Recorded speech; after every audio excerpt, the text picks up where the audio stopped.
Om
Parivajakacarya Sutta Sat Shri Shimanasdhavanga Shri Bhaktivedanta Swami Srila Prabhupada Ki Skan Samstapakacharya Srila Prabhupada Ki Ananta Bhakti Vaishnavanda Ki Devacharya Srila Hardas Thakur Ki Brahmasakha Krishna Chaitanya Prabhu Nityananda Shri Advaita Gadadhara Shri Vasari Gauravananda Ki Shri Shri Radha Govinda Gopi Gopinath Shyama Kunda Radha Kunda Giri Govardhan Ki Vrindavan Dham Ki Shriman Purnamati Dham Ki Manamaya Ki Gangamaya Ki Bhakti Devi Ki Samveda Bhakti Bindi Ki Tulasi Maharani Ki Shri Shri Gauritai Ki Harinam Sankirtan Ki Sankirtan Yagi Ki Nitaya Gaur Premanandi Slava Sabhasha Shabhi Slava Sabhasha Shabhi Slava Sabhasha Shabhi Slava Shashi Gauri Gauranga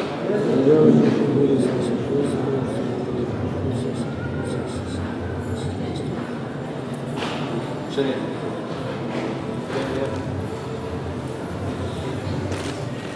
gotta get somebody to run downstairs, find out what's going on in the front radio.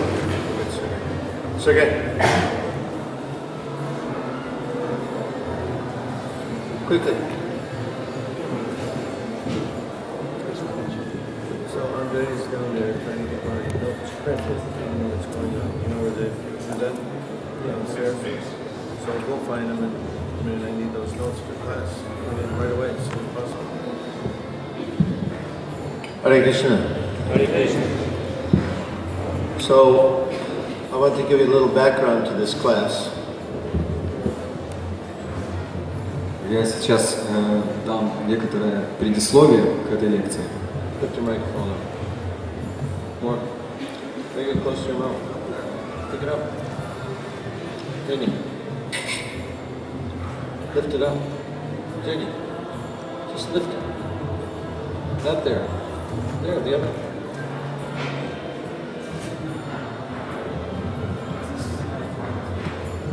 Yeah, it is. There. Good. Thank you. Don't put it back down again. It's now 3 inches below the bone. Okay. 2 years ago, or last year, at the Lithuanian Festival. 2 года назад или в прошлом году на литовском фестивале Bhaktivedanta Goswami, he mentioned in one class that some 50% of the devotees' marriages, Russian-speaking devotees' marriages, end within the first 5 years. Бхактивиданта Госвами Махарадж привел такую статистику, что где-то около 50% семей преданных распадаются, не просуществовав и 5 лет. So this statistic is very disturbing. Это очень такая беспокоящая статистика. And we want to do better. И мы хотим, чтобы у нас получалось лучше. So I was able to give class at that festival, and I spoke about marriage and family life.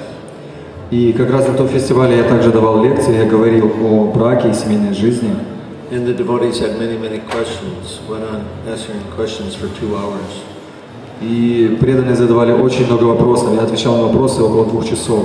So I thought I should give that class also as a continuation to the classes we've been giving this week. И я думаю, что эту лекцию я тоже дам как продолжение лекций, которые у нас были на этой неделе. Of course, we're bringing the idea of consciousness into our lives. Конечно же, мы привносим идею сознания в нашей жизни. So, how do we be conscious in all of our activities? Как нам быть сознающими во всей нашей деятельности? And particularly, how should we be conscious in our marriage? И в особенности, как нам быть сознающими в нашей семье. So, for those of you who perhaps don't know my background, I'm not always wearing saffron. I have a family. I had a family. Может быть, многие из вас не знают мою биографию, но у меня была семья. So I have 3 children, and I have some experience in these affairs. Поэтому у меня есть некоторый опыт с этим делом. So it's not just theoretical for me. Поэтому для меня это не только теория. I've made many mistakes, and hopefully you can also benefit from my mistakes. Я сделал много ошибок, и я надеюсь, что вы получите какую-то пользу на основе моих ошибок. In any case, it's not possible to cover this topic completely just in 1 hour. Конечно же, такую тему нельзя покрыть просто за 1 час. So we'll do the best we can. Мы постараемся сделать все, что сможем. I want to continue from yesterday speaking about the fundamental difference between men and women. И я продолжу тему со вчерашнего дня, и мы проанализируем фундаментальную разницу между мужчинами и женщинами. It seems that we have to have some education in this regard because modern society tries to make us think that men and women are the same in all respects. И нужно некоторое образование, мне кажется, по этому поводу, потому что современное общество пытается нас заставить думать, что мужчины и женщины равны во всех отношениях. Modern society, they have the idea that sex is simply a matter of genitals, but everything else is the same. В современном обществе пропагандируется идея, что секс это просто то, что касается гениталий, пол это то, что касается гениталий, а все остальное у нас одинаково. But of course, it's not the fact. Но, конечно, это не так. And the fact is that men and women are quite different. Факт состоит в том, что мужчины и женщины достаточно различаются. And if we understand the difference between men and women, then this helps us to understand how to deal with each other. И если мы поймем разницу между мужчинами и женщинами, это поможет нам иметь отношения друг с другом. Particularly when we get into close relationships, such as marriage. В особенности, когда мы вступаем в такие отношения, как семья, брак. If our expectations, let's say, if we are disappointed in our expectations, this creates great sorrow for us. Если мы разочаровываемся в своих ожиданиях, то это создает для нас определенное страдание. Every couple, when they get married, they have great expectations. Каждая семейная пара, когда создает семью, все они имеют великие ожидания. And when those expectations are not met, there's sorrow, unhappiness, and too often divorce. И когда они разочаровываются в этих ожиданиях, то часто приходят страдания и даже, возможно, развод.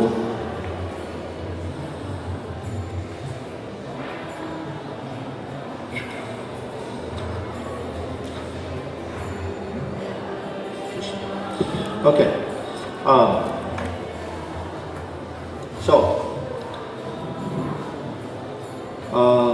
Fundamental. 1 second. Let me just. I want to preface my remarks by reading one sloka. Я хочу сейчас подтвердить свои утверждения. Прочитал одну шлоку. Two slokas, actually. 2 шлоки на самом деле. This is from Srimad Bhagavatam 4:18, 3-5. Это Шримад Бхагаватам 4:18, стих с 3 по 5. To benefit all human society, not only in this life but the next. Что принесет пользу человеческому обществу не только в этой жизни, но и в следующей. Great seers and sages have prescribed various methods. Великие святые, они предписали различные методы For the prosperity of people. Для процветания людей. One who follows the principles and instructions of the sages. Тот, кто следует принципам и наставлениям святых, can use these instructions for practical purposes. Может использовать эти наставления в практических целях. Such a person very easily enjoys life and pleasures. Такая личность очень легко наслаждается жизнью. But a foolish person who manufactures his own ways and means through mental speculation. Но глупый человек, он изобретает свои собственные способы и умственные спекуляции, not recognizing the authority of the sages, не признавая авторитет святых, is unsuccessful again and again. И его постигает неудача снова и снова. And then this next following verse is from the Brahma Samhita. И вот следующий стих из Брахма Самхиты. Abstaining from injuring anybody. не вовлекаясь в то, чтобы приносить вред каким-либо живым существам, or non-violence, то есть придерживаясь принципа ненасилия, truthfulness, правдивости,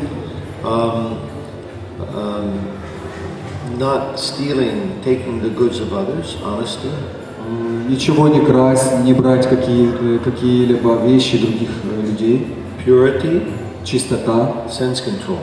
и контроль чувств. Manu has declared these to be the summary of the law for all persons. Это провозглашается высшим законом для всех. So we want to point out, we're going to talk to some degree about the ideal family life according to Vedic culture. Мы сейчас немножко поговорим об идеальной семейной жизни в соответствии с ведической культурой. The challenge is that we're not ideal people. И главная проблема для нас является то, что мы не идеальные люди. But we aspire to become ideal. Но мы стремимся к тому, чтобы стать идеальными. And so the principles of the Shastra, they become our guiding light. И принцип шастр таков, что они становятся для нас направляющим светом. That is, Vedic culture is possible because all members of the culture voluntarily agree to follow its principles. И ведическая культура возможна, потому что все члены этой культуры, они добровольно согласились следовать ее принципам. To the degree that we follow the principles of Vedic culture, to that degree we can actually have Vedic culture. То есть, насколько мы сами согласны следовать ведической культуре, настолько мы сможем получить ведическую культуру. So, we are the people who have to establish this proper culture in the world. И мы являемся именно теми людьми, которые должны установить эту правильную культуру по всему миру. The people that now control society, люди, которые сейчас контролируют общество, they are doing their best to destroy culture. Они стараются изо всех сил для того, чтобы уничтожить культуру. Deliberately they're trying to destroy culture so that they can exploit all the people of this world. То есть они преднамеренно уничтожают культуру для того, чтобы они имели возможность эксплуатировать всех людей в мире. Which is why we have so many problems in the world today. Именно поэтому у нас так много проблем сейчас. So, anyway, so we should keep this in mind. Так или иначе, нужно просто это помнить. The Shastra, it gives us so many instructions what to do, what not to do. И в шастрах дается столько различных наставлений насчет того, что делать, а что не делать. And so we should pay attention to that, and as far as possible, we should try to align our lives with the instructions of the Shastra. И поэтому мы должны обращать внимание на эти наставления и насколько это возможно, чтобы наши жизни соответствовали этим наставлениям. Okay, so men and women are different. Сконцентрируемся. Мужчины и женщины отличаются. The nature of a man is that he wants to protect. Природа мужчины состоит в том, что он хочет защищать. And the nature of a woman is to serve. А природа женщины служить. A man, he wants to, his natural psychology is to take care of his family. То есть, естественно, психология мужчины состоит в том, чтобы заботиться о своей семье. And so, of course, and the woman, her natural psychology is to serve. А естественно, психология женщины – это служить. When they both are in an ideal situation, then they are both psychologically very happy. Когда оба эти, и мужчина, и женщина, не находятся в идеальной ситуации, то есть имеется в виду, что они психологически счастливы. But nowadays, in the modern day, the ability of a man to protect depends on his ability to make money. В современном обществе способность мужчины проявлять защиту проявляется в его способности зарабатывать деньги. And so this course is made to be very challenging. Это, конечно, может быть довольно проблематично. Because the economy is controlled in such a way as to force both husband and wife to work. The economy is controlled in such a way so as to force all members of the family to work. То есть сейчас ситуация складывается таким образом, что все члены семьи должны работать.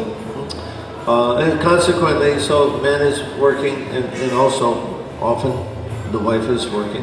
Поэтому сейчас мужчина работает и часто и женщина работает. So in these circumstances, both of them are deprived from their natural psychology. И поэтому в таких обстоятельствах и мужчине и женщине сложно проявлять свою естественную психологию. A man, because his wife has to work to bring money, he's not able to feel himself fully capable as a man.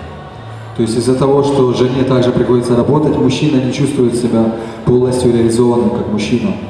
And the woman, because she's working, she's also therefore not at home to take care of the family and create a nice atmosphere in the home. А женщина, так как она также работает, она не может уделять достаточное внимание дому и создавать там хорошую атмосферу. So consequently, there's a disturbance, psychological disturbance. И таким образом возникают психологические беспокойства. And what happens is they say we fall out of love. И таким образом получается так, что мы выпадаем из любви. Right? Now, let's talk about love for a minute. Давайте немножко поговорим о любви. In the modern day, marriage is based on sexual attraction. В современную эпоху семья основывается на сексуальном привлечении. The boy and girl meet, and there's natural attraction. Парень и девушка встречаются, и есть естественное привлечение.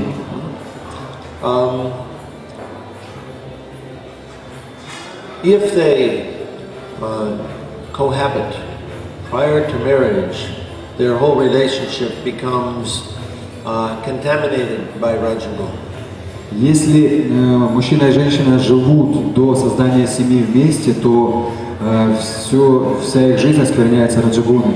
And in Rajagun, under the influence of Rajagun, we cannot tell what is what. И под влиянием раджагуны мы не можем правильно различать, что есть что. And this is the modern idea of love. Такова современная идея любви. Modern idea of love is passionate romance. Современная идея любви – это такой страстный роман. And of course, when two people are engaged in sexual affairs, this passion is very prominent. И так как люди вовлекаются в сексуальные отношения, то эта страсть произрастает. Now, this is very often the case. The relationship goes like that. After being together for some time, then they decide, okay, let's get married. И таким образом возникают определенные отношения, они живут некоторое время вместе, и затем они думают, ну хорошо, давай поженимся. So they remain married for some time, and then oftentimes we see that the romance evaporates somehow. И они живут некоторое время вместе, но затем начинают чувствовать, что эта романтичность куда-то уходит. Right? The love is gone. That passion, that intense attraction that we had for each other in the beginning doesn't seem to be there anymore. То есть любовь уходит страсть, и это интенсивное привлечение, которое было в начале, уже кажется, что его нет. So we have to understand very clearly what's going on here. И мы должны очень четко разобраться, что при этом происходит. Everything begins in passion. Все начинается в страсти. Okay? Boy and girl meet, the relationship begins in passion or rajagun. Парень и девушка встречаются, и отношения начинаются в раджагуне. Okay, I'm going to speak about the gunas. If you're not familiar with the gunas, please study Bhagavad Gita and understand this. It's very important to understanding how this world works. То есть это зависит от гун, и для того, чтобы изучить гуны, можно почитать Бхагавад-гиту, и тогда вы поймете, как работает этот мир. So Bhagavad Gita, so things begin in passion, but the problem is they are not maintained in passion. То есть все начинается в страсти, но проблема состоит в том, что вещи в страсти не поддерживаются, ничего не поддерживается. So the passion only lasts a little while to start the relationship. То есть страсть, она длится некоторое время для того, чтобы начать отношения. How long does that generally last? Сколько это продолжается в среднем? 18 to 24 months. От 18 до 24 месяцев. 2 years. 2 года. maybe if you're lucky, a little bit longer.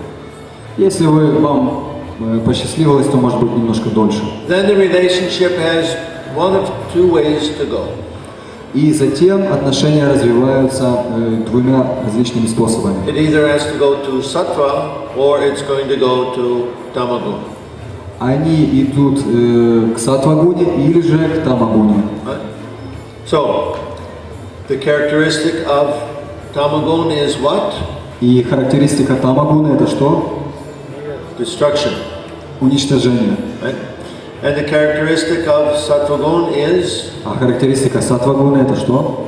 maintenance. Поддержание. So if we want our relationship to last, it must go from rajagun to sattva. Поэтому, если мы хотим, чтобы наши отношения продолжались, они должны возвыситься из раджагуны к саттвагуне. And then we have to understand, what is that guna? What is the nature of a relationship in sattva? И таким образом мы должны разобраться, какова природа отношений в саттвагуне. Now, because we oftentimes get married on the wrong, for the wrong reason, Так как часто мы создаем семью, женимся по неправильной причине.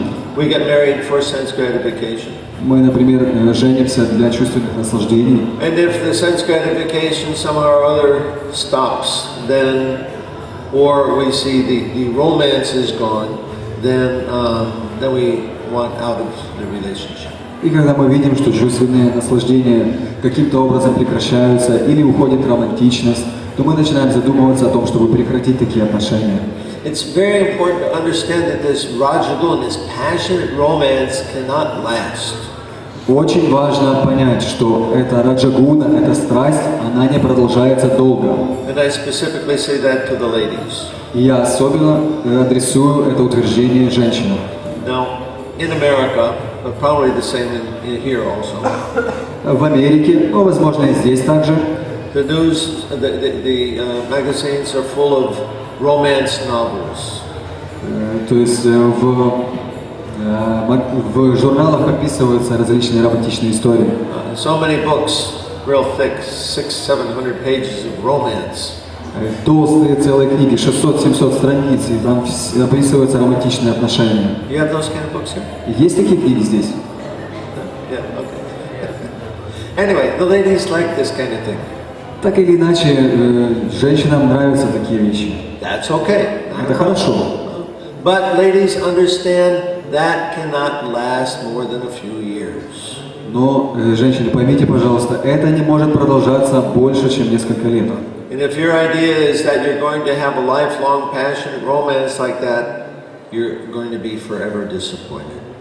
И если у вас сейчас идея такая, что эта страсть и романтичность будет продолжаться всю жизнь, то вы будете постоянно разочарованы. So after 2 years, for 2 years we're wearing these rose-colored glasses. И вот 2 года мы носим эти розовые очки. We can't actually see each other. We're just enamored by love. Мы на самом деле не видим друг друга, мы просто окутаны любовью. Then after 2 years, the glasses come off. И через 2 года эти очки с нас And we look at each other. Мы смотрим друг на друга. Who did I marry? За кого это я вышла замуж или на ком я женился? You've changed. Ты изменилась, ты изменился. Actually, nobody changed. На самом деле никто не изменился. But under the influence of Rajagun, we can't see what's there. Но под влиянием раджагуны мы просто на самом деле не видели, что там было. This is the characteristic of Rajagun. Такова характеристика раджагуны. It's only in Sattva-gun that one can see things as they are. Только в саттвагуне человек может видеть вещи такими, какими они есть. So we want to take this relationship to Sattva-gun. Поэтому мы хотим перевести эти отношения в саттвагуну. And how do we do that? И как нам это сделать? When we read Bhagavad Gita, Krishna, whenever Krishna speaks about Sattva-gun, he mentions one very important word. И в Бхагавад-гите, когда бы Кришна не говорил о саттвагуне, он упоминает одно очень важное слово. Anybody know? Кто-то знает? Duty. Долг, обязанность. Duty. That in the relationship, we each have our duty to each other. В отношениях у нас у каждого есть свои обязанности. The man has his duty to the wife. У мужчины есть свои обязанности перед женой. Wife has duty to the husband. У жены также есть свои обязанности перед They мужем. both have duty to the children. У них также есть обязанности перед детьми. And if everybody does their duty, taking care of each other, nurturing each other, this develops into a different kind of love. И если все очень хорошо заботятся друг о друге, питают друг друга, то это все развивается в очень хорошую любовь. It's not this passionate romantic love, Это не эта страстная романтичная любовь, but it's the kind of love that will sustain the relationship. но это та любовь, которая будет поддерживать отношения. And this duty, unfortunately, is also challenged in the modern society. Но, к сожалению, эти обязанности также сейчас под угрозой со стороны современного общества. Duty means you do things for each other. Обязанности означают, что вы что-то делаете друг для друга. You serve each other. Вы служите друг другу. There was one nice, very nice young couple, second generation couple, devotees that got married. Есть одна очень хорошая пара преданных, это преданные во втором поколении, и они поженились. And I saw them after a two-year period. I saw them after a period of about 2 years. I saw them. И я уже увидел их где-то через 2 года после того, как они вступили в семью. And I asked them, so how is married life for you? И я спросил у них, и как вам эта семейная жизнь? And they gave a very nice answer. И они дали очень хороший ответ. They said it's wonderful. Они сказали, это чудесно. We're having competition to see who can serve each other more. У нас идет соревнование, кто кому больше сможет служить. And this is what we need to do. И это то, что нам нужно делать. When others serve us, we feel cared for. Когда другие нам служат, мы чувствуем, что о нас заботятся. We all have this experience. У нас у каждого есть такой опыт. And so naturally, when we give service, we also make others feel cared for. Поэтому, когда мы совершаем какое-то служение для других, они также получают это чувство заботы. And the problem in modern society is husband and wife are both working. Но проблема в том, что в современном обществе и муж, и жена Nobody работают. has any energy at the end of the day. И в конце дня ни у кого уже не остается сил. Who's going to cook? Кто будет готовить? I'm too tired, you cook. Я слишком устал или устала, готовь ты. No, I'm too tired, you cook. Нет, я тоже устала, ты готовь. Okay, we go out to eat. Ладно, пойдем куда-нибудь сходим покушаем. Somebody else cooks. Кто-то другой пусть готовит. But they're not in our relationship. Ну, то есть отношения такие. So we go out to eat. Maybe we're so busy, we don't even clean the house. We have a housekeeper come one day a week, straighten out the house. То есть мы куда-то ходим кушать, может быть, мы даже дом не убираем, потому что нет времени, мы нанимаем какого-то уборщика или уборщицу, который приходит 1 раз в неделю. We send the clothes out to the cleaners. Мы также вещи куда-то отсылаем на стирку. And so what's the basis of the relationship now? И какова основа отношений теперь? Entertainment. Просто развлечение. If they can entertain each other to some degree, then that's what they do. That's what they do together. То есть, если они могут как-то друг друга развлекать до определенной степени, ну, этим на самом деле они и занимаются. They watch movies together. Они смотрят фильмы вместе. Okay, maybe they go for walks or they have some friends over. Или ходят прогуляться, или какие-то друзья у них есть. But our modern society is an entertainment culture. Но современное общество это просто культура развлечений. And so we sit there being entertained, but there's no activity between the people in the relationship. И получается, вот мы сидим, нас развлекают, но между нами нет никаких активных взаимоотношений. Anyway, understanding this point, we have to find some way to serve each other. Так или иначе, понимая этот момент, мы должны найти какой-то способ служить друг другу. Somehow or other, that sense of service to each other has to be there. Тем или иным способом, но это чувство служения друг другу должно быть. And then this helps move the marriage to sattva guna. И это помогает возвысить семью до саттвагуны. So, if we don't do that, if we simply focus on sense gratification, Если мы это не сделаем, если мы просто сконцентрируемся на чувственных наслаждениях, and our purpose and our focus of the marriage is what's in it for me, и если мы сфокусированы на том, в семье нашей мы сфокусированы на том, что в этой семье, что в этом браке для меня есть, then when the sense gratification stops, I'm out of here. тогда, когда прекращается чувственное наслаждение, у вас появляется чувство, что вы хотите уйти отсюда. So we have to understand this point. You want your relationship to last, you have to avoid tamagun.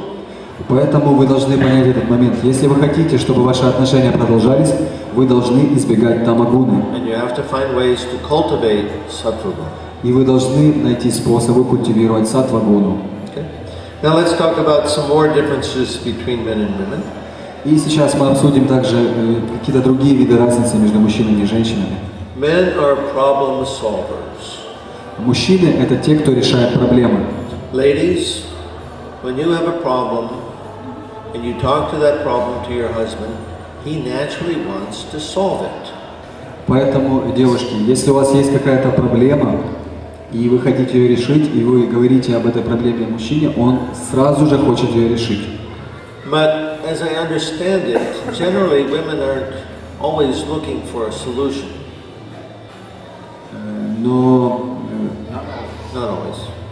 Но, как я понял, на самом деле женщины не всегда ищут решения. They want to talk about it. Они просто хотят поговорить об этом. Right? They're all laughing, so. Они все смеются, так что.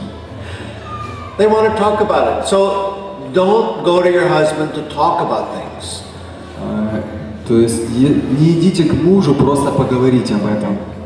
If you do that, he's going to become very bewildered and confused. Если вы это сделаете, то он будет достаточно в тяжелом положении.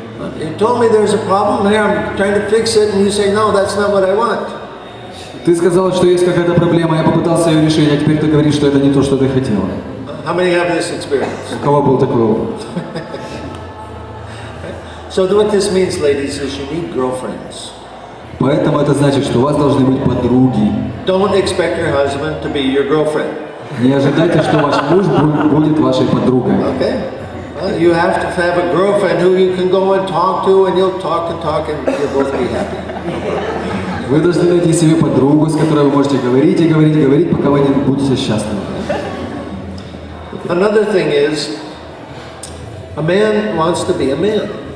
И другой момент, что мужчина хочет быть мужчиной. Let's talk about it from another angle. Зайдем с другой стороны. Everybody, you've heard of yin-yang? Все вы слышали о инь и янь. That's right. It keeps going. So yin-yang means opposites. Opposites attract. Инь и янь это означает, что противоположности они притягиваются. The male and female are attracted to each other because there's different energies from them. Мужчины и женщины привлекаются друг к другу, потому что у них разные энергии. Right? In electricity matters, they talk about a potential difference. Вот в электричестве мы также знаем, что есть разница потенциалов. The greater the potential difference, the stronger the attraction. То есть чем сильнее разница потенциалов, тем сильнее привлечение. So, the less the potential difference, the less the attraction. Чем меньше разница потенциалов, тем меньше привлечения. Now, again, the modern culture is trying to teach women to be independent. Снова же, современная культура хочет научить женщин быть независимыми. But ladies, if you're too independent, why is your husband going to be attracted to you? Но, девушки, если вы будете слишком независимыми, то к чему будет привлекаться ваш муж? There's no potential difference. Не будет разницы потенциалов. Many years ago, there's one woman in America, she wrote a book called Fascinating Womanhood.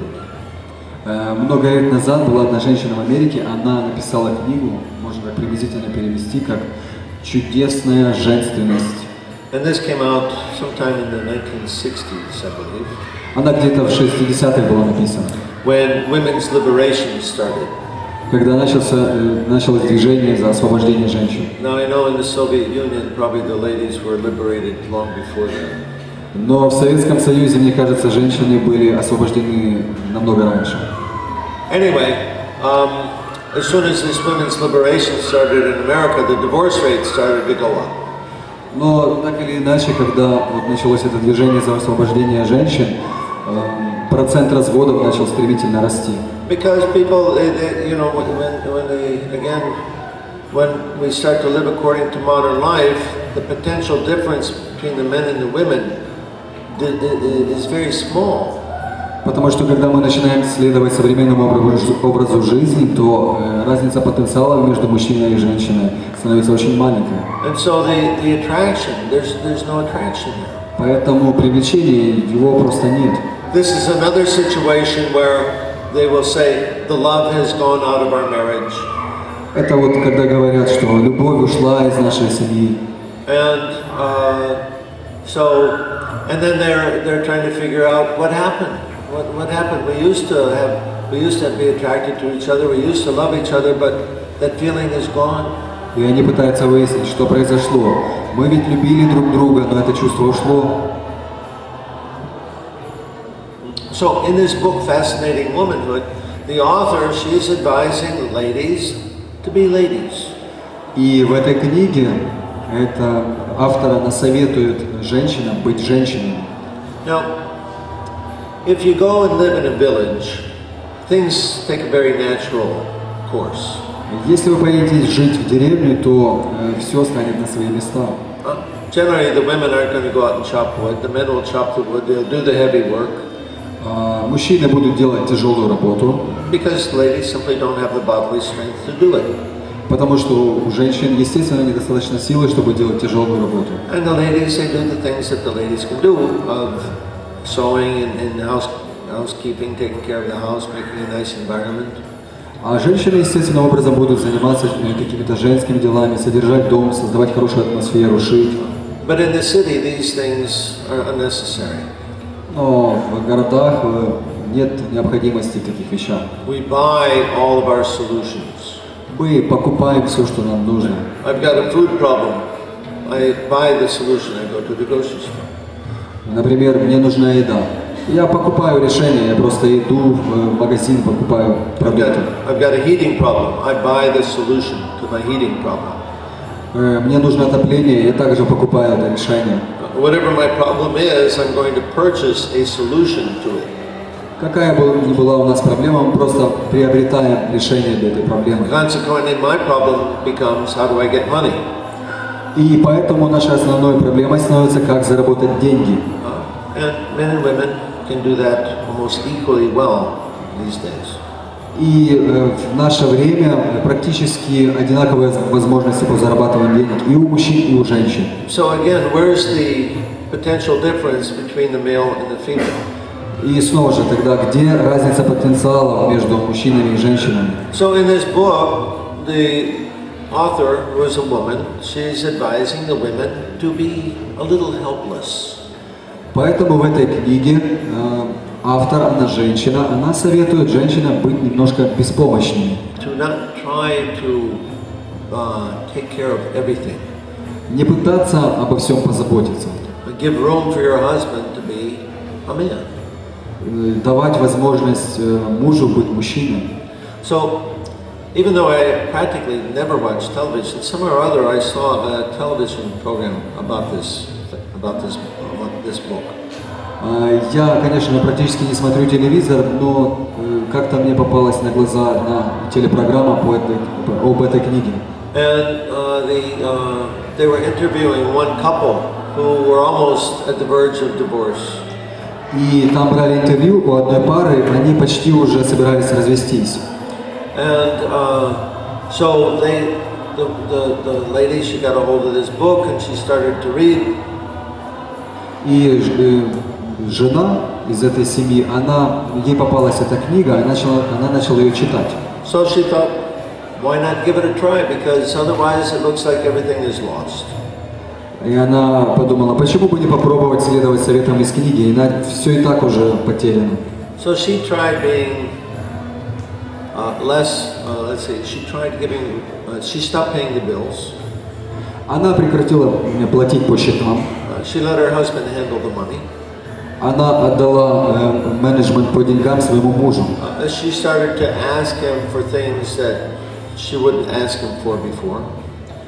И она начала какие-то вещи у него просить, то, что она раньше не делала. Honey, can you open this jar? Дорогой, пожалуйста, открой эту баночку. Simple thing like that. Простые вещи. It allows him to be a man.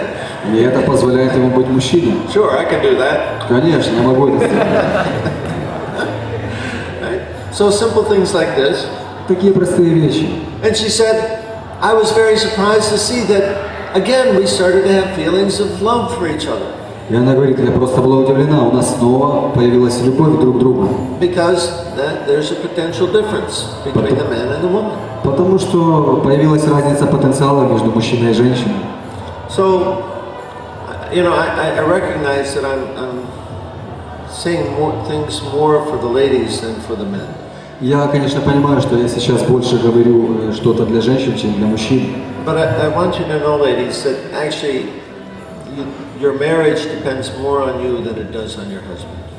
Но я бы хотел, чтобы вы знали, что на самом деле, девушки, от вас больше зависит ваша семья, чем от мужа.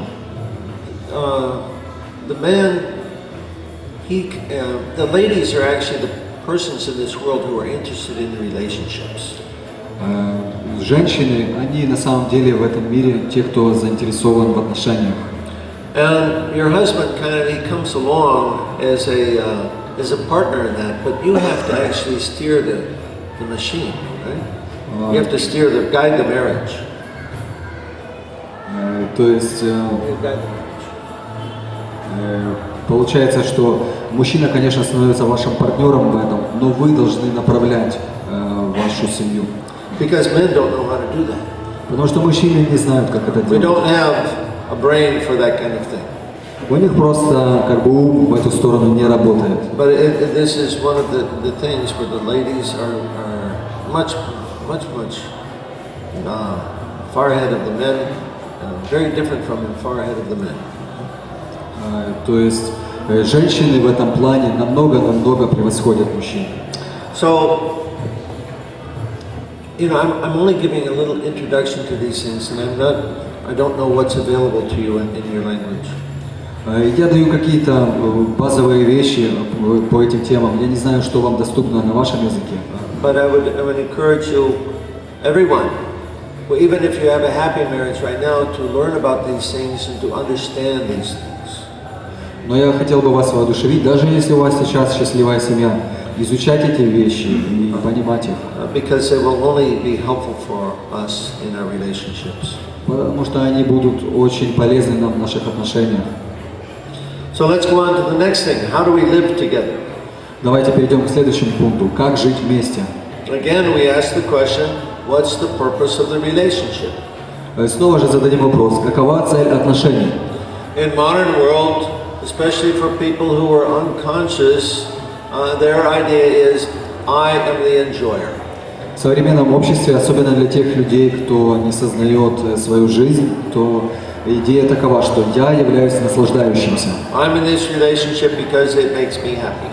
Я вступил в эти отношения, потому что они делают меня счастливым. Things are going the way I want. То есть все идет так, как я хочу. So, again, in Rajagun, there's a way of working through all kinds of things like this because it's Rajagun. Конечно же, в Раджагуне все это можно делать, так как это Раджагуна. But after the Rajagun is gone, then the question is, how are the decisions made? Но когда уходит Раджагуна, то тогда встает вопрос, как принимаются решения. Because both the man and the woman are trying to be the enjoyer.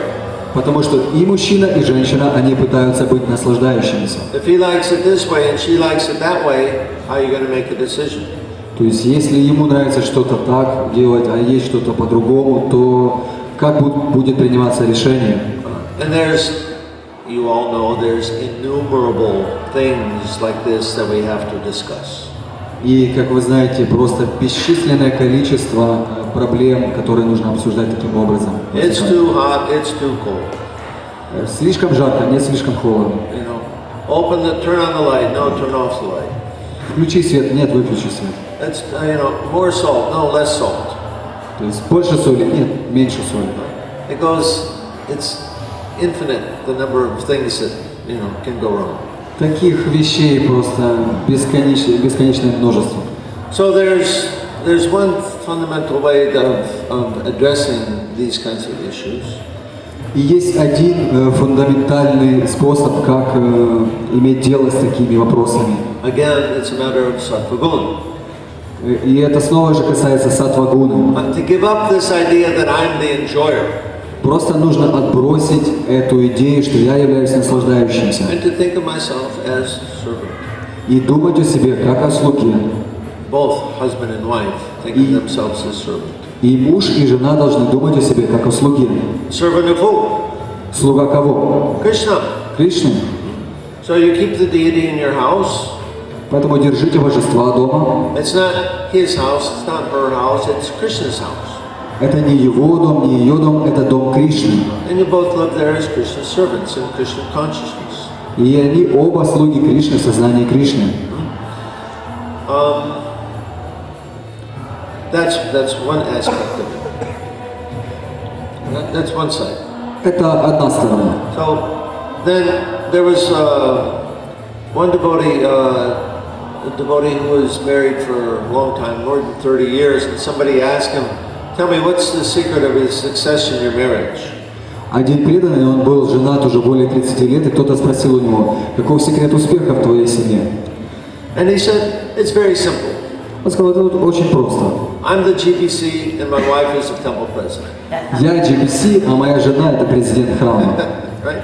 So in other words, she controls the house. Другими словами, она контролирует дом. She's in charge of whatever's going on in the house. Она управляет всем, что происходит в доме. Outside the house and the long-range decisions, he's guiding.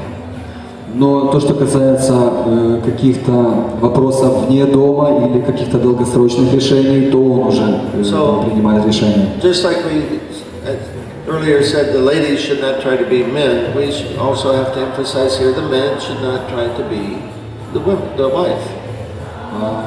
То же самое, что мы говорили раньше, что женщины не должны пытаться быть мужчинами, но для мужа это тоже так же, он не должен пытаться быть своей женой. This means that your wife, the woman, she needs to control her environment. Это, другими словами, означает то, что женщине необходимо контролировать ее окружающую среду. That's her nature. Это ее природа. And if you try to interfere with that, it's going to create problems. И если вы будете пытаться препятствовать этому, это создаст проблемы. So, man be the GBC, wife be the temple president. То есть мужчина это GBC, а жена это президент храма. Now, one other thing I want to say, this is actually for everybody. Я еще хочу одну вещь сказать, но это на самом деле всех касается. In America, and I don't know how far, anyway, in ISKCON we have a group of devotees, Grahasta couples who have had decades-long marriages, and they call this the Grahasta Vision Team. Grahasta Vision Team. Vision, yeah, like seeing. У нас в Америке, в ИСКОН, есть грехастхи, которые уже долгое время имеют успешные отношения, и мы их называем так называемая команда по видению грехаст. So they travel around the world and they give counseling to devotees in terms of how to have a long, happy marriage. И они путешествуют по миру и дают наставничество преданным о том, как иметь успешные отношения в семье долгое время. I was speaking to a Chittapriya about this, and he said that basically here in Ukraine, that this is kind of counseling is being done through the counselor system. И я говорил с Читтаприей Прабху, и он мне сказал, что в Украине это реализуется через систему наставничества. Anyway, it's very helpful that you have that. Так или иначе, это очень хорошо, что у вас эта система есть. But on their website, I was looking at their website, and they have long list of questions for newlyweds or prospective marriage partners to ask each other to get to know each other. Я вот смотрел у них на сайте этой группы Грехаст, у них есть целый большой список вопросов для тех, кто только что создал семью или только планирует создать. And this is very, very important, very helpful. Чтобы люди могли лучше друг друга узнать. И это очень полезно и очень помогает. Because our happiness depends upon our happiness in a marriage depends upon our compatibility. Потому что наш успех в семье зависит от нашей совместимости. We have to see the world in the same way. Мы должны видеть мир одинаковым образом. So therefore, in the traditional Vedic marriages, the parents would actually arrange the marriage. Поэтому в ведическом обществе брак обустраивали родители. They would be able to see, yes, our families have the same economic background, social economic background. Они видели, что да, у наших семей одинаковый социальный и финансовый статус. The parents aren't just looking at the boy and girl's compatibility, they look at each other. Они не смотрели только на совместимость мальчика и девочки, они смотрели также друг на друга. And they can understand, yes, we're from the same kind of class, we have the same education level. То есть они смотрели, что у нас одинаковый класс, у нас одинаковый уровень образования. And so they're looking at all of these things. Они смотрели, рассматривали все эти вещи. Again, generally in Rajagun, that kind of stuff, who cares about that? I'm in love. Но в Раджагуне уже кто обращает внимание на эти вещи? Я влюбился. But it's very important in the long range, for the long range. Но на самом деле для долгосрочных отношений это очень важно. So therefore the Bhagavatam even states that the boy and girl should be similar in all respects. В Бхагаватам говорится, что парень и девушка они должны быть схожи во всех отношениях. There should be some difference in age. The boy should be 4 or 5 years older than the girl. Должна быть какая-то разница в возрасте. Парень должен быть на 4-5 лет старше девушки. But otherwise, in terms of education, in terms of economic background, in terms of social background, they should be as similar as possible. Но в остальных вопросах, что касается образования, социального статуса, финансового статуса, то они должны быть как можно более близки друг к другу. Because they see the world in the same way. Потому что они будут видеть мир одинаково. They have a certain idea what to expect. У них есть определенное понимание, что ожидать. And so, in the modern day, these kinds of things can be glossed over, or they may be difficult to see. Но в современном обществе все эти вещи сложно увидеть. So therefore, the boy and the girl should get to know each other. Поэтому парню и девушке нужно как-то узнать друг друга. And although generally they have these questions for couples that are considering marriage, I also think it would be a wonderful exercise for those who have been married, who are already married. И я смотрел на эти вопросы, которые предназначены для тех, кто планирует создать семью, но я подумал, что это будет хорошим упражнением и для тех, кто уже в семье находится. Because we may not know our spouse as well as we think we do. Потому что мы не можем, возможно, мы не знаем нашего супруга или супругу так хорошо, как мы думаем. So, like Vedic culture, they would also employ Jyotish, astrology. В ведической культуре также применялся джотиш, астрология. Because there's different ways that astrologers they look at compatibility between boy and girl. Есть разные способы, как астрологи смотрят на совместимость парня и девушки. There's certain classes that are called Deva, Asura, and something else. I forget what else. То есть есть различные классы людей, как Дева, Асура и в таком духе. Anyway, there's 3 different classes. Так или иначе, есть 3 разных уровня. And so the boy and the girl they should be from the same class. И парень и девушка должны быть из одного класса. If the girl is godly and the boy is demoniac, they're going to be very unhappy together. Если вот, допустим, у девушки качества такие больше как к полубогам склонны, а у мужчины демоничные качества, то у них будет очень несчастливая жизнь. Don't misunderstand. It's not that the person is demoniac. It's simply an astrological consideration. Поймите правильно, это не то, что личность является демоничной, просто это вопросы астрологической совместимости, астрологические термины. But anyway, so the boy and the girl, they should have the same basic, let's see, they should be compatible in this way. Поймите просто, что также в этом плане они должны быть совместимы. And there's other things that astrologers can look at as well. И есть и другие вопросы, которые могут подсказать астрологи. And they can give some relative idea. This is 60% compatible or 80% compatible. И они, астрологи могут подсказать приблизительно, насколько совместимы эти люди. 60% совместимость, 80%. So I asked one experienced astrologer, I said, what do you commonly see? What's the highest kind of compatibility that you typically see? И у одного астролога опытного я спросил, какой уровень совместимости ты самый высокий, который ты обычно видишь? 80%. Он сказал 80%. So in other words, what we can understand from that is there's going to be differences, no matter how attractive we are to each other, how nice our relationship is, there's going to be some differences the way we understand and see things. То есть, так или иначе, у нас будут какие-то различия, хотя мы очень привлечены друг к другу, у нас хорошие отношения, но все равно в том, как мы видим мир окружающий, будут какие-то различия. So we have to be realistic and understand that,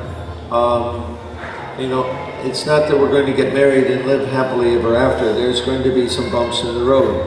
Поэтому мы должны быть реалистичны и понимать, что это не так, что мы создадим семью и будем жить счастливо до конца своих дней. Мы должны понимать, что будут какие-то проблемы. And how we are going to deal with those bumps in the road is very important. И как мы будем иметь дело с этими камнями на дороге, это очень важно. How are we going to solve our problems? Как мы будем решать наши проблемы? It can't be that, one is always right, the other one is always wrong. Не может быть так, что всегда один человек прав, а другой всегда не прав. That's not going to work. Это не сработает. Anyway, I want to save some time for questions. We can go on for a week about this. Конечно, можно еще неделю продолжать говорить об этом, но я хотел бы сейчас перейти к вопросам. But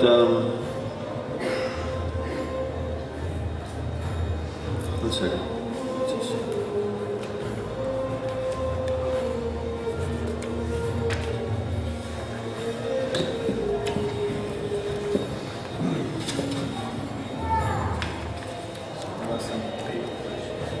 Huh? No, 1 minute. Okay. Anyway, I think we'll stop there and then we'll have some discussion. Мы сейчас остановимся и начнем обсуждение. Okay. So, anyway. Первый вопрос.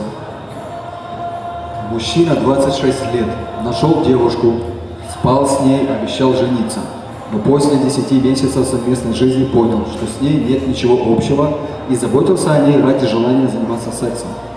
Поругался с этой девушкой, повел себя низко, безответственно, разговаривать друг с другом не можем. Как быть мужчине? Найти другую или пытаться восстановить отношения, хотя обоим это приносит боль и страдания? Спасибо. Okay, read the microphone. A man 26 years old, he found a girl, he slept with her, and he promised her to get married. But after 10 months of cohabitance, he understood that they had nothing in common, and he cared about her just for this having sex, actually. But then they had a fight, quarrel, and he was quite irresponsible, and they don't talk with each other. So, what to do? This is the question from this man. Shall I find another girl or shall I try to recover these relationships? But these relationships only bring us pain and suffering. Thank you. The answer to this question is you don't have sex in the beginning of the relationship. Ответ на этот вопрос, что не занимайтесь сексом в начале отношений. If you do that, you're probably going to create problems for yourself. Если вы так будете делать, то вполне возможно, что будут проблемы. So as difficult as it is to keep your hands to yourself, you have to do that. Как бы не было сложно сдерживаться, вы должны это делать. This is a matter of using your intelligence. Это вопрос использования разума.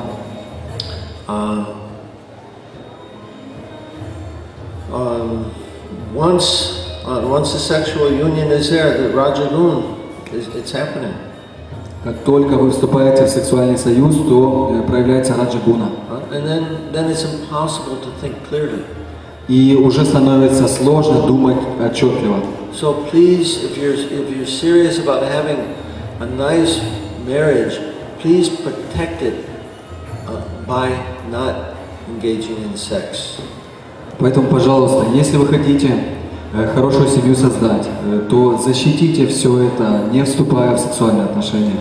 And we should especially expect this from our devotees. И мы должны особенно ожидать этого от наших преданных. This is called breaking the regulative principles, right? Ведь это называется нарушением регулирующих принципов. Again, I read that shloka at the beginning, that the sages, they've given us prescriptions, they told us what to do so that we can have a happy life. Вот вспомним ту шлоку, о которой я говорил в начале. Святые мудрецы, они нам дали предписание, как жить счастливой жизнью. Krishna is real. Кришна реален. The demigods, they're real.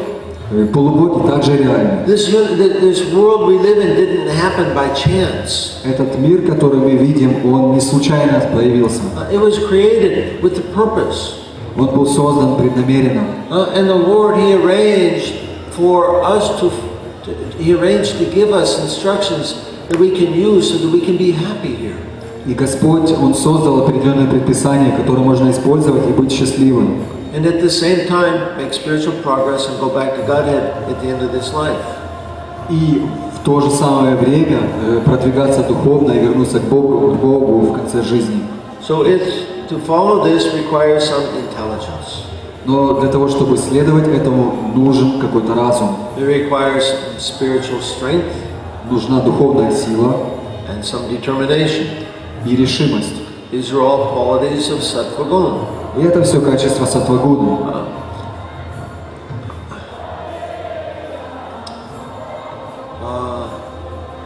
The problem is practically none of us are qualified. Проблема в том, что практически никто из нас не квалифицирован. And so we wind up suffering so much.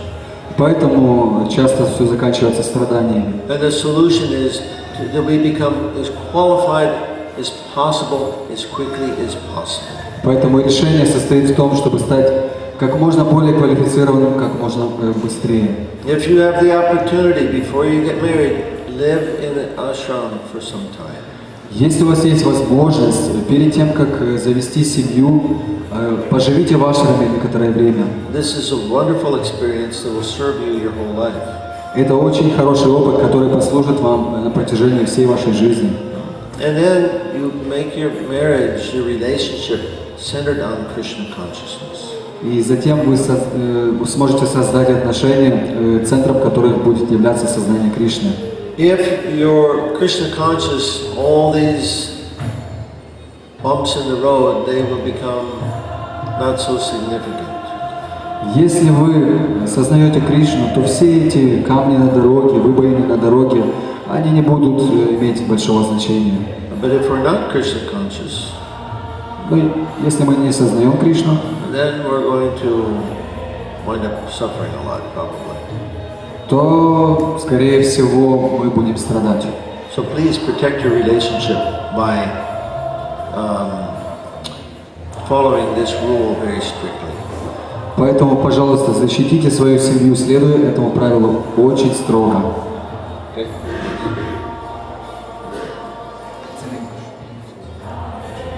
Hare Krishna, could you please tell how should a couple treat each other during the period of engagement? Can they hold hands, hug each other, or wait till yajna? Thank you so much for the seminar.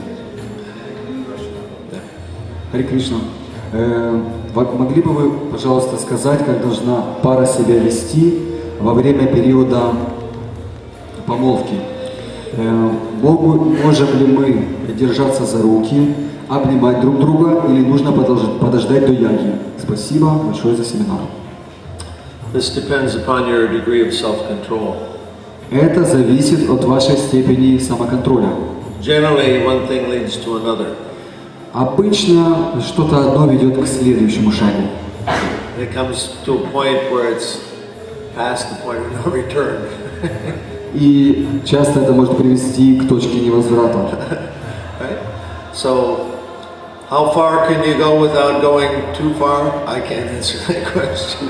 Поэтому насколько далеко вы можете зайти, так чтобы не зайти слишком далеко, я не могу ответить на этот вопрос.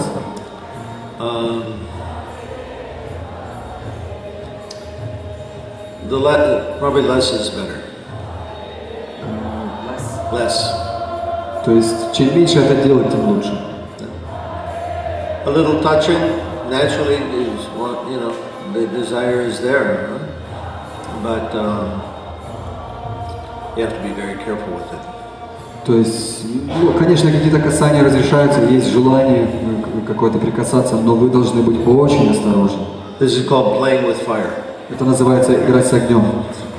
How much can you play without getting burned? То есть сложно с ним играть без того, чтобы обжечься.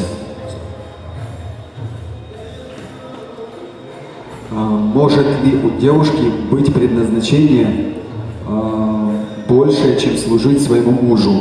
И как ей быть, если она в таком положении? Лидер с мужскими качествами.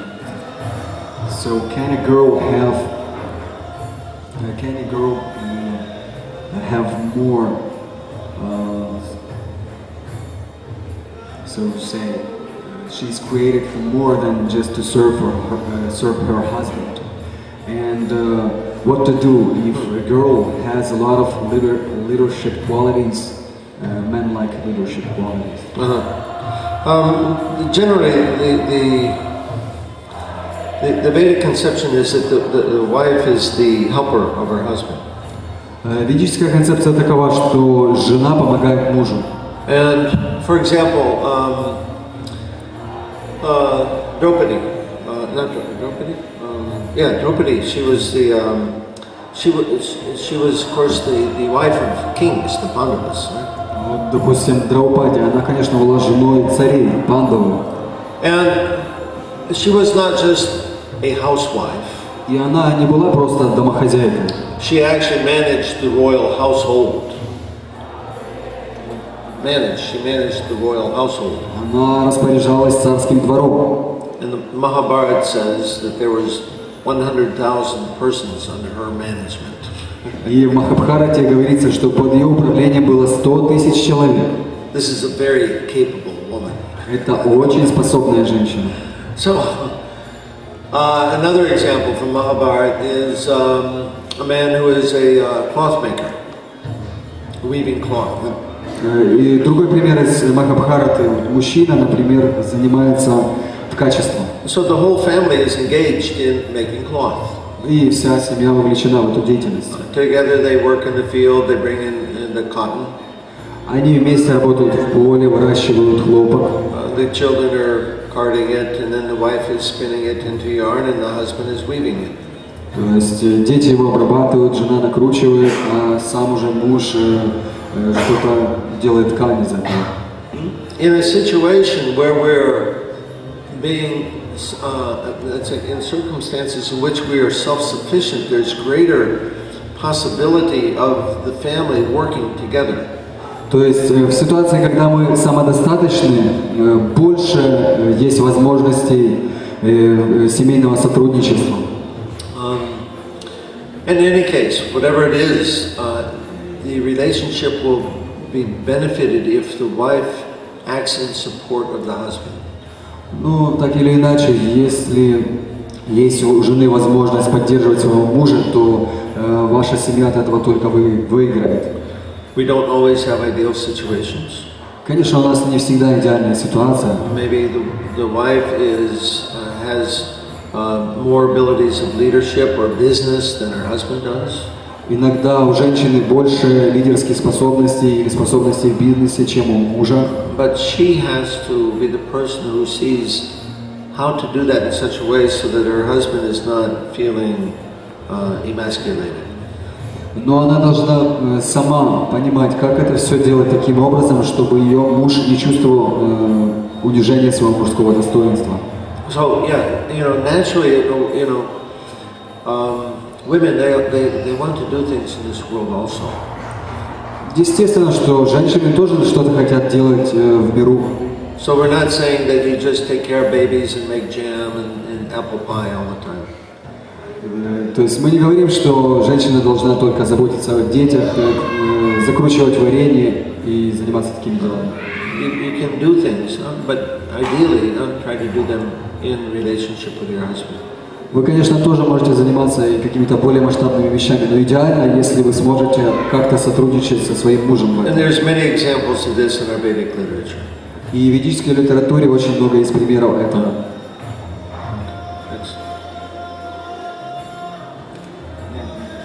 Okay. Hare Krishna. I can understand non-devotees having divorce, but what I can't understand is why do we have high percentage of devotees within divorces within devotees? What are we lacking in your opinion? No. Oh yeah. Харе Кришна. Я еще могу понять, когда у непреданных есть разводы. Но то, что я не могу понять, это почему высокий процент разводов среди преданных. Что нам не хватает, по вашему мнению? We're all products of our culture. Мы все являемся продуктом нашей культуры. We're here for 1 week in our Krishna culture. Мы вот только одну неделю сейчас провели в культуре Кришны. But the rest of the 51 weeks of the year, we're living the way everybody else lives. Но все остальные 51 неделю в году мы живем, как и все остальные. And particularly if we watch television, we go to movies, we read magazines, we're going to be influenced by that culture. Особенно если мы смотрим телевизор, ходим смотреть кино, читаем журналы, мы будем под влиянием этой культуры. And so, this is why we have the same kind of divorce rate as in modern culture. Поэтому у нас такой же процент разводов, как и в современной культуре. We can protect ourselves by avoiding that culture as much as possible. Мы можем себя защитить, избегая этой культуры как можно больше. But it's very hard. Но это очень сложно. Which is why I advocate villages. Поэтому я продвигаю идею переезда в село. Everybody go live in a nice village and avoid all this modern culture. То есть все пусть едут в село и избегают этого плохого влияния современной культуры. I'm serious. Я серьезно говорю.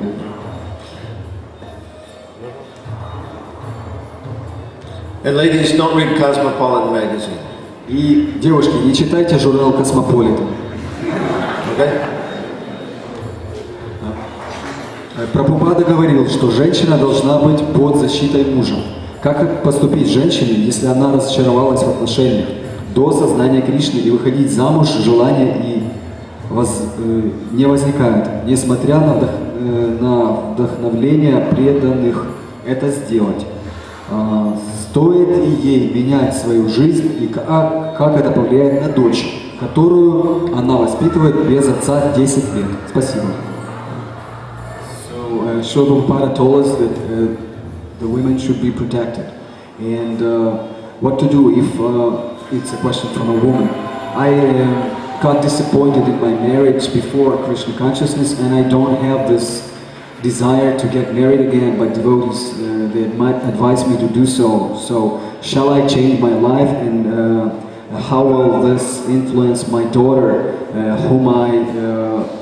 have been bringing up for 10 years already without a father.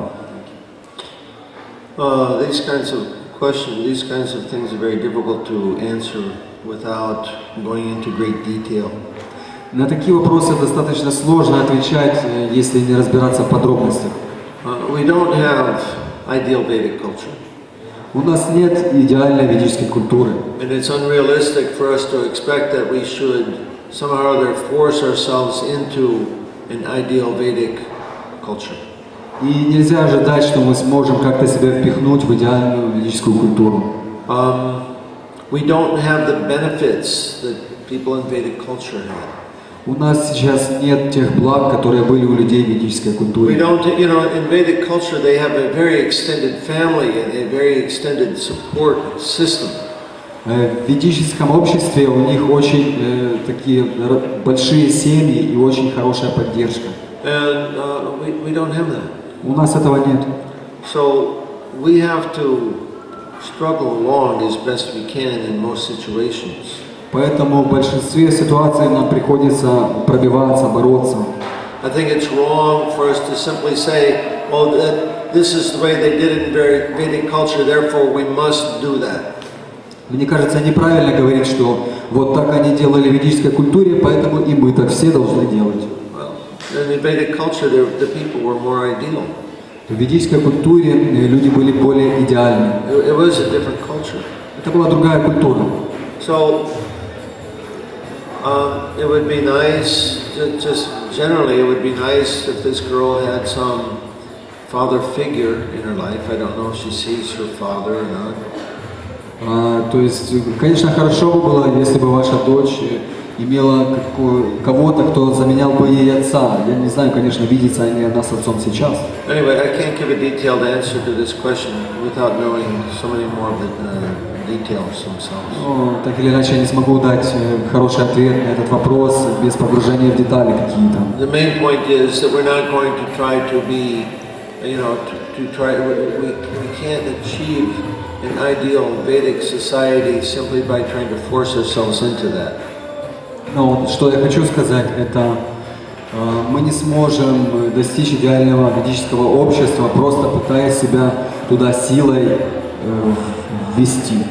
In fact, the better way to do this is that we train our children. На самом деле лучше, если мы будем уже таким образом воспитывать своих детей. And help them to become that ideal Vedic culture. И помогать им стать вот этой идеальной ведической культурой. I think it's very difficult for us who are, 30, 40, 50 years already acculturated to Western culture to make such dramatic changes. Я думаю, что это очень сложно для нас, кому уже 40-50 лет, мы уже привыкли жить в этой культуре, нам будет сложно как-то измениться.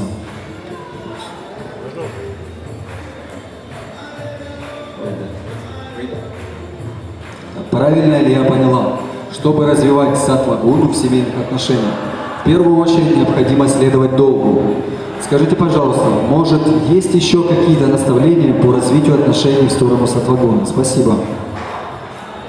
If I understood you right, to develop sattva-guna in family relationships, firstly we should follow our duty.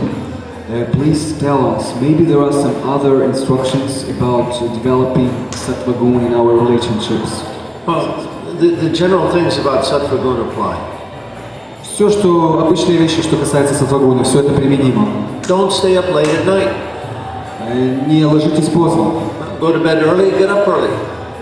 Идите спать рано и вставайте рано. Get up, and you're awake at Brahma Muhurta hour in sattva-guna. Если вы будете просыпаться в Брахма-мухурту, это будет саттва-гуна. Eat sattvic foods. Кушайте саттвичную еду. Live in a sattvic place. Живите в саттвичном месте. Village. Селе. Etc., etc. So anything that enhances the quality of sattva-guna is going to help us come to sattva-guna. То есть все, что как-то увеличивает влияние саттва-гуны, все нам поможет в отношениях с саттва-гуной. Associate with cows. Общайтесь с коровами. Cows are mode of goodness personified. Корова это просто воплощенная сатвагуна. They're so wonderful to be around. They're so wonderful to be around. С ними так хорошо. By being with cows and bulls, you will come to sattva. То есть просто от того, что вы будете возле коров, вы уже будете в саттву продвигаться. Хари Кришна, есть ли прямая связь между возникновением все большего количества независимых женщин и гомосексуалистов мужчин? Хари Кришна, is there a direct connection between the increasing number of independent women and homosexual men?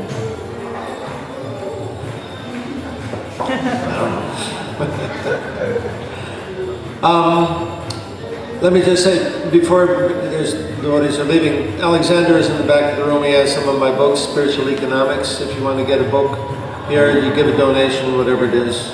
Я вот скажу, что перед тем, как все начнут расходиться, там сзади есть Александр Прабху, и у него есть мои книги, их можно приобрести за пожертвование. The environment today is creating sexual havoc.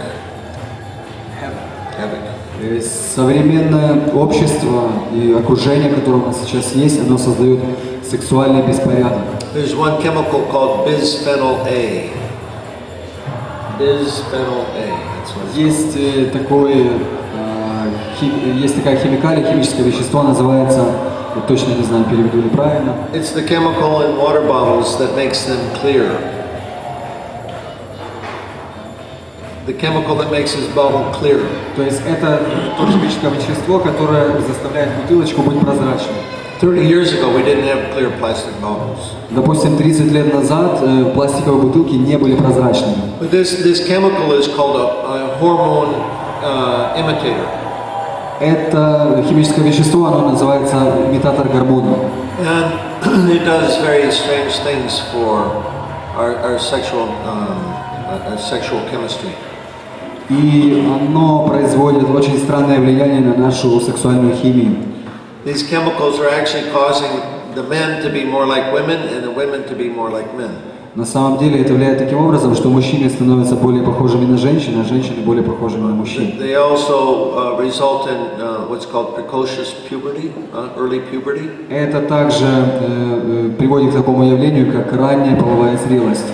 For example, the black girls in America, 50% of them begin menstruation by the age of 8. Например, 50% темнокожих девочек в Америке, у них менструальный цикл начинается с возраста 8 лет.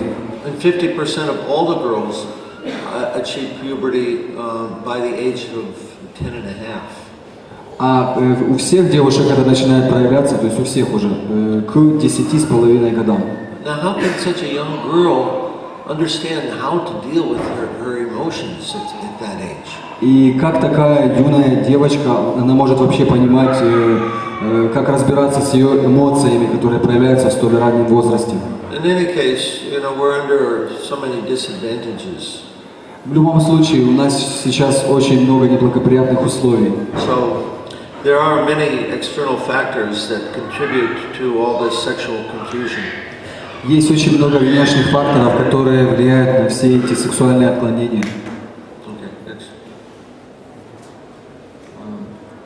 Книга, о которой говорил Махарадж, автор Аделин Хелен «Очарование женственности». Ну, тут написано издательский дом Христофор, Санкт-Петербург. Можно заказать на сайте Книга Супер. Маленькая реклама, наверное, создатель книги. What's that? It's about, you know, that book you mentioned, that had a fascinating woman. Okay. So it's a small ad about that book. Возможно ли начать отношения в гуне благости, минуя раджагуну? Can we start relationships in goodness guna, And what? avoiding rajagun? No. Нет, Not possible. невозможно. Everything begins with Rajagun. You can't start anything without Rajagun. То есть все начинается в раджагуне. Что-то начать не в раджагуне невозможно. But you have to have enough sattva to be able to control it. Но у вас должно быть достаточно саттвы для того, чтобы это контролировать. We don't have just one guna, just Rajaguna or just Sattva guna. Это не то, что у нас только одна гуна, только раджа-гуна или только саттва-гуна. Different aspects of our life, we have different balance of the gunas. В различных аспектах нашей жизни у нас различный баланс гун.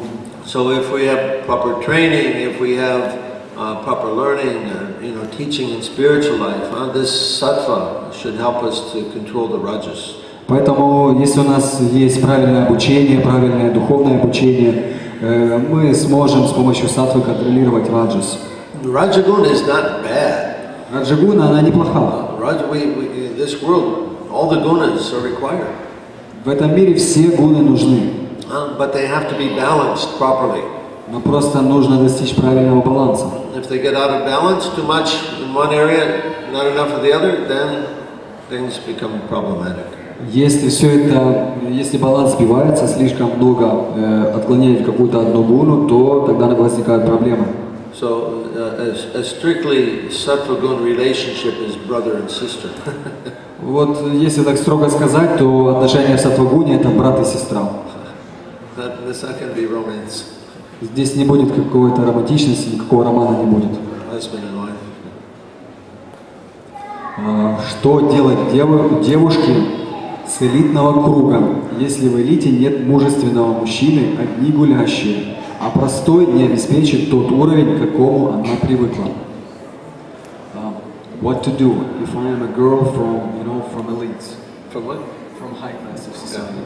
And there are no men-like men, masculine men around in that class. They are all only chasing after women, and a simple man and nice man, he can't cope with my level of demands. It's such a problem. I wish I had an answer for that. Это такая проблема. Я хотел бы иметь ответ на этот вопрос. I wish we could go to some magazine and just buy a proper spouse. Конечно, хорошо бы было, если можно было просто пойти в магазин и купить себе супруга или супругу.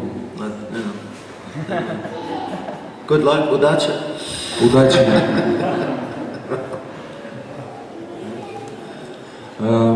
Может ли случиться так, что один в семье будет служить другому, а тот просто пользоваться и эксплуатировать? Что делать? Часто таких покорных и услужливых не уважают в материальном мире.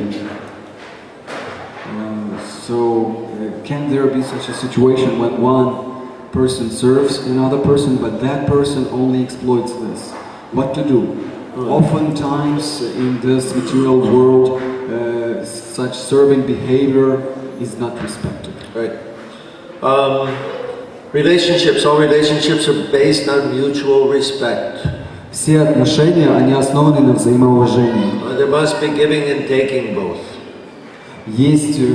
Они должны быть, то есть должно быть и отдавание, и принимание чего-то. And if there isn't there, how can you have a relationship?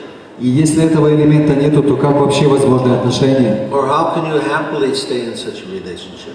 Или как можно счастливо жить в таких отношениях? While I don't advocate divorce, there is such a thing as intolerable circumstances. Я, конечно же, не пропагандирую развод ни в коем случае, но есть такие обстоятельства, как, то есть уже которые нельзя терпеть.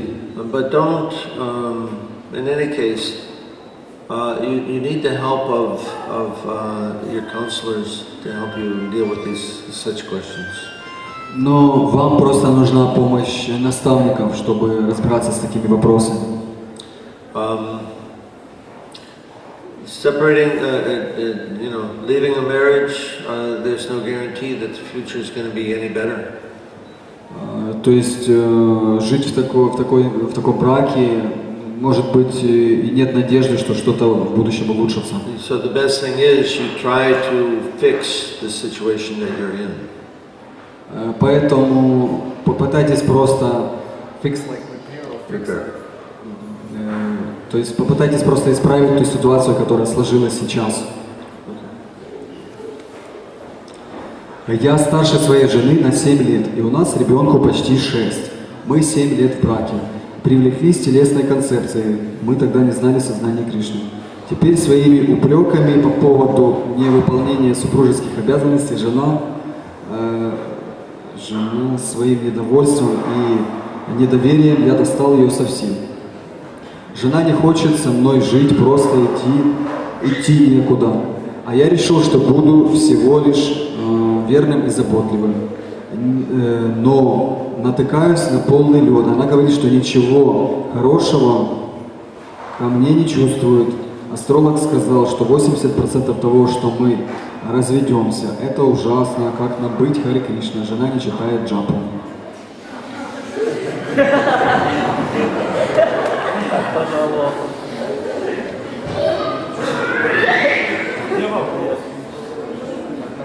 Да, тут действительно, ну, как нам быть? There's no question. A hard situation. Okay. A lot of details. All right. Anyway, we'll stay here and answer questions as long as you want, as long as you have questions. Is there a question? Yeah, but it's very problematic. Okay. Again, these difficult situations, unless I know the details, I can't really give any. На самом деле, вот как Дханешвара Прабху говорит, что если он не знает достаточно нюансов, достаточно всех подробностей, то сложно дать ответ. So if you'd like to come see me after we stop, we can talk about it privately. Возможно, просто проще будет, если вы подойдете после лекции, и мы поговорим об этом. Okay. Any more?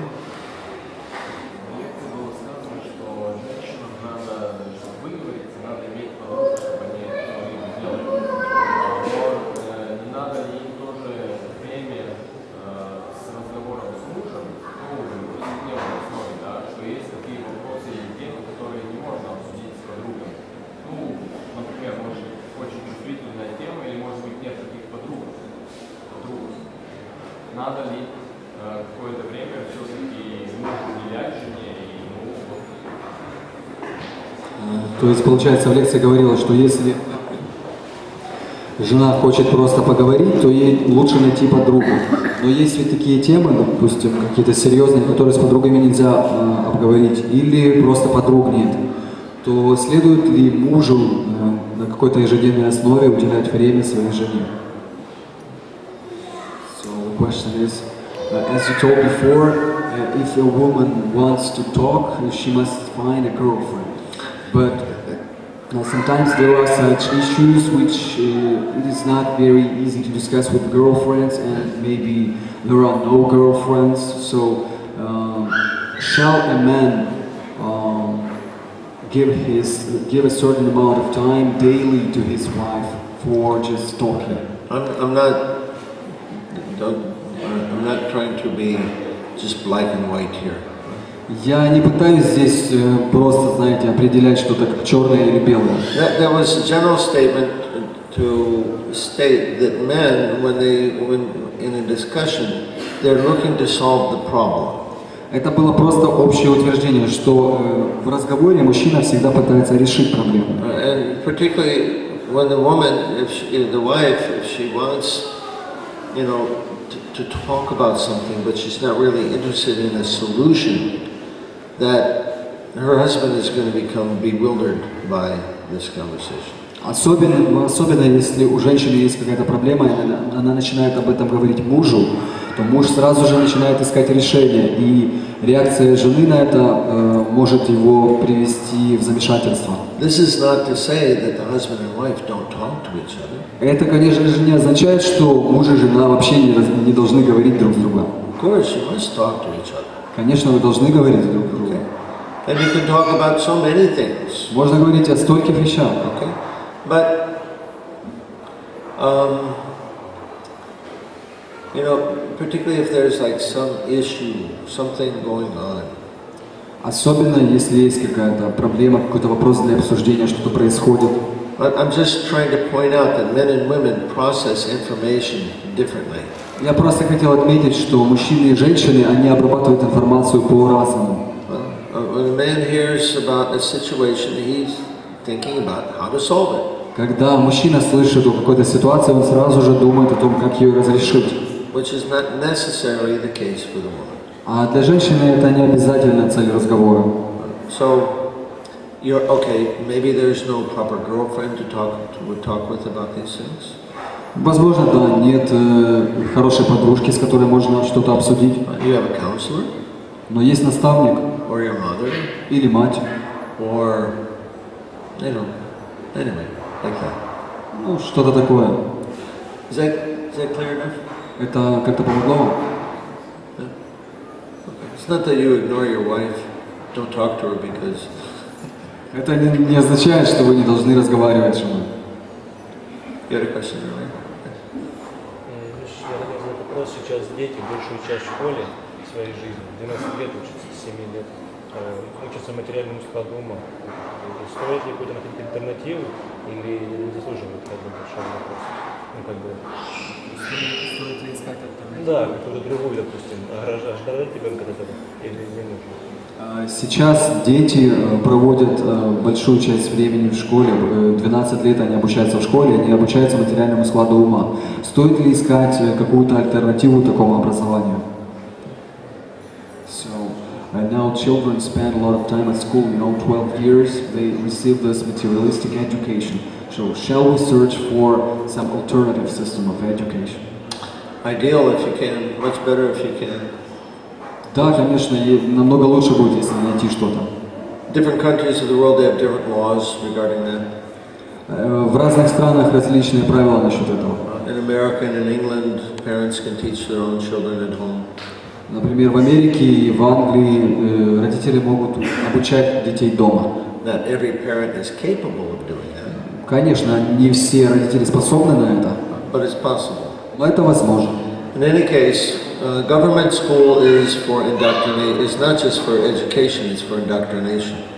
В любом случае, государственная школа, она предназначена не только для обучения, а для такого как бы создания определенного умонастроения в детях. They're teaching the children a particular way of understanding the world and way of thinking. Они обучают детей определенному мышлению, типу мышления и пониманию мира. So, in Krishna consciousness, we, let's say, those things are meant to serve the status quo of modern society. Those lessons are meant to serve the status quo of modern society. И все это образование, оно предназначено для того, чтобы в современном обществе соблюдался статус-кво. Which, in our other lectures, spiritual economics, for example, we talk about how the modern society is antithetical to Krishna consciousness. Вот в предыдущих лекциях по духовной экономике мы уже упоминали, что современное общество, оно является полной противоположностью культуре Кришны. So I strongly encourage the parents to get together and try to find some way to give some private education to your children. Поэтому я воодушевляю родителей, чтобы они попытались найти какие-то способы дать другое образование своим детям. Можно экономический вопрос, связанный с экономикой? Later.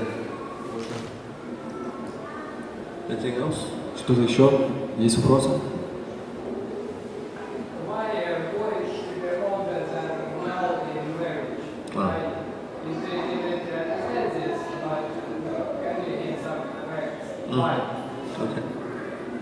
Почему парень должен быть старше девушки в семье? То есть я это понимаю, но приведите, пожалуйста, какие-то факты. Because of the natural psychology of men and women. Это зависит от естественной психологии мужчины и женщины. The natural psychology of the man is to be a leader. И естественная психология to be the protector, leader and protector of his wife. И естественная психология мужчины состоит в том, что он является лидером и защитником своей жены. If he's older than she is, he has more experience in the world and a greater understanding of things. И если он старше своей жены, то у него больше опыта уже в жизни, и он может лучше решать проблемы. So naturally, she will be more inclined to defer to her husband in such situation. И, конечно же, жена в таком случае сможет лучше полагаться на своего мужа.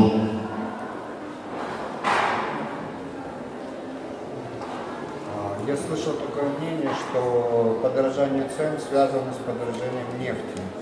И, насколько я понимаю, нефть заканчивается. И хотелось бы узнать у Дханешвары Прабху, это, конечно, повлечет за собой кризис, и просто прогноз Дханешвара Прабху, когда это может случиться. Вопрос такой, что насколько я понимаю, насколько я слышал, подорожание продуктов питания связано с повышением цен на нефть. И мы уже, ресурсы нефти заканчиваются, и, возможно, будет из-за этого какой-то кризис, и прогноз Дханешвара Прабху по этому поводу, когда это произойдет. So, a question about, as I heard that food prices are rising due to the rise of oil prices, and we are running out of oil, so maybe there will be a crisis in future. So what are your expectations and predictions about the time of this, when this happens? I was actually pointing to the man behind you. But this economic one I'll deal with later.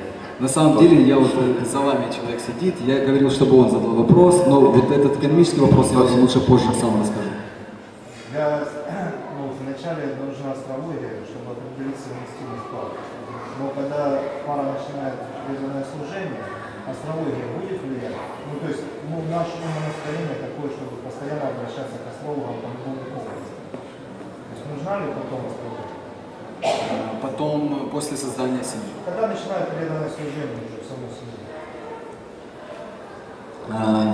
То есть, получается так, что мы до создания семьи обращаемся к астрологам. Но затем мы начинаем преданное служение. Нужна ли потом помощь астрологов? Так как мы привыкли обращаться к астрологам по любому поводу, то нужна ли вообще эта помощь, если мы уже занимаемся преданным служением? Есть такое убеждение, что Кришна берет на себя, и мы предаемся, и Он ведет нас. То есть есть такое утверждение, что если мы предаемся Кришне, то Он уже нас ведет. So, okay, before creating a family, we should consult astrologers, but then we start our devotional service, and it is said that Krishna will manage everything. So shall we address astrologers after we start our devotional service? Should we what? Shall we address, consult astrologers? Okay. After. Did we say Krishna will manage everything? Yeah. We did? No, he says that it is said. Oh, it is said. It is said, yes, that. I didn't say Krishna will manage everything. Но я не говорил, что Кришна все решит. You have to manage your own life. Krishna will help you. He'll give you guidance. Кришна вам поможет, Он будет давать руководство. But we take guidance from wherever we can. Но мы также должны брать наставления, откуда мы только можем. So astrologer, it can give some help. Астролог, он может дать какую-то помощь. Of course, it depends upon the ability of the astrologer. Но это также зависит от квалификации астролога. So one has to be careful with such things and not put too much credibility in them, or not put an overly amount of credibility in those things. Нужно быть очень осторожным с этим и слишком не доверять этим вещам.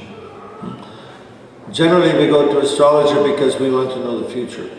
Обычно мы идем к астрологам, потому что хотим знать будущее. My advice to you is you make your future. Мой совет такой, что вы сами делаете свое будущее. So by your determination, by your resourcefulness and so on, you strive, and then you depend on Krishna for the result. То есть с помощью своей решимости, своих способностей вы просто стремитесь к этому и зависите, полагайтесь на Кришну, что касается результата.